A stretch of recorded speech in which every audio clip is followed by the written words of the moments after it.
We the People is sponsored by North Point Bank.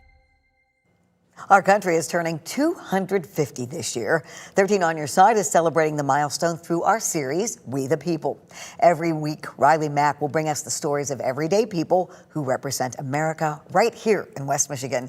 Tonight, we highlight a 100-year-old family farm that had to grow in a different direction to stay alive. Riley? Juliet, on most farms, the land passes from father to son, but on one farm on the ridge, there was no son to pass it to. What happened next became a story of family, loss, and a legacy in hot pink.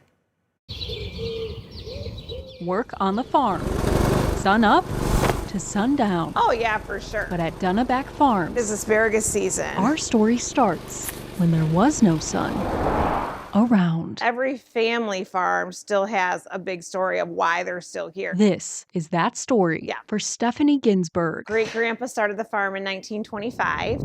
There's Stephanie's grandfather who took over the farm next. You'll notice the name on the barn. At Dunnaback and Sons. Most family farms are passed down from father to son. My mom's only brother was drafted in the Vietnam War. In its third generation, this farm Hard to talk about that.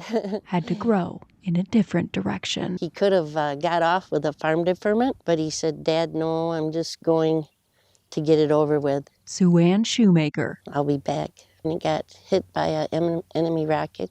lost her brother, Mike. We sent a Western Union note to him telling that we loved him and we were praying for him. And the nurse read the letter to him and he died an hour after that. That name, a monument to their grief. It was just hard for Grandpa and Grandma to look up and see at Dunnaback and Sons when their son was no longer with them. So a new one took root. They just decided, well, we should celebrate that we have our two daughters. So Aunt Pam climbed up and repainted the barn. All because Sue Ann climbed in the seat. My mom has been kind of a pioneer. She literally was the one running the farm. That's what I still do mostly out in the field. She's 73 and she does not slow down. Neither does the farm's fourth generation. I think it's kind of in the water around here. More girls. And then we've got the fifth generation coming up behind us. I have three daughters.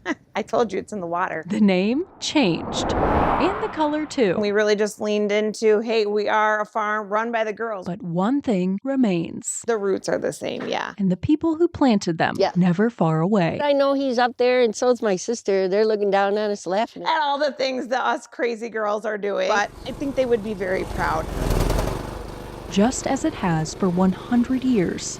On the Dunnaback farm every morning, the sun still hits the crops. It does make it a little unique. And so do its daughters. But it's part of our story.